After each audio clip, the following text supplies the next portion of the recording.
Hey guys, it's Cesar from IKO Sports, and today's video is a fun one for me as we talk about the theoretical, philosophical side of the technical component of the game, and that's going to be the follow-through. We'll talk about the follow-through on the forehand side. So this is where we start seeing what coaches coach, what players believe, and of course what science tells us, and hopefully come to a consensus that's going to be the best for the player. So hopefully you've seen our video on follow-throughs when it comes to the reverse finish, the elevated, the inverted, and the low rep. If you haven't, please look at our library and take a look at that video. And let's talk about the importance of the follow-through. So everything going up to the ball. So imagine the ball's coming out. I come here, whether it be a square stance, open, semi-open, or whatnot. I come here, set myself up into a semi-open, and I hit this shot. Everything preceding the contact is super important. The way you move to the ball, the way you load up, all the energy through the kinetic chain we're going to apply now to the incoming ball before we make contact. It's super important until we get to the most important part of the technical side of the game. And it's not the follow-through. It's the contact point. In a perfect world, in a vacuum, once we hit the shot here, whatever happens the rest of the way doesn't matter. The ball is gone.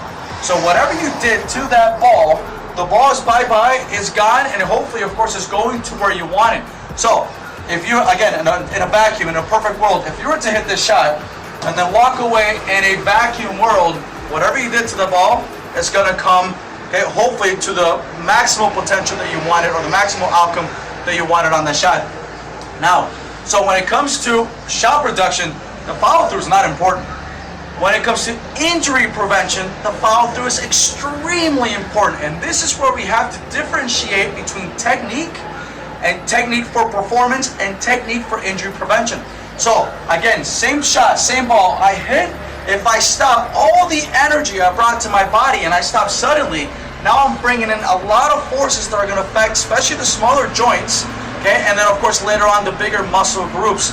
So, follow-through wise, it's important to make sure we decelerate. We have all this room. We decelerate and we start slowing down those forces so our body can really now slow down and take that maximal force we took into the ball. So take it as this. Right now I'm in Kathmandu, Nepal. Absolutely beautiful country, but one of the most dangerous runways in the world.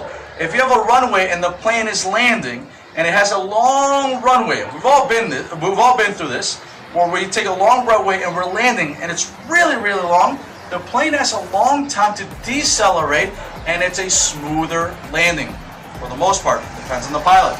Okay, but then you're here in Kathmandu, Nepal, elevation, mountains everywhere, so you do have some external forces, but the plane is landing and the runway is a little shorter.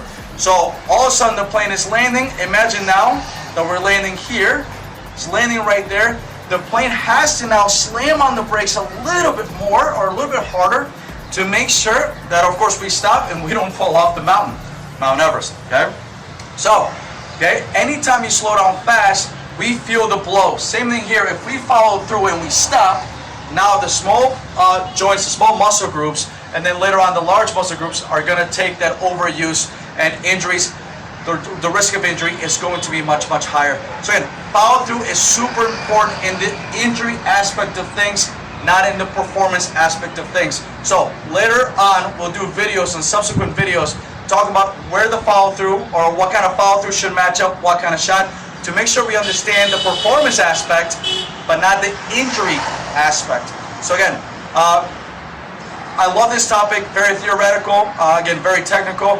Something to think about at home. Coaches, this is also especially for you. So hopefully, of course, some food for thought. And hopefully we'll see you on the court soon, trying different kinds of follow-throughs and staying healthy.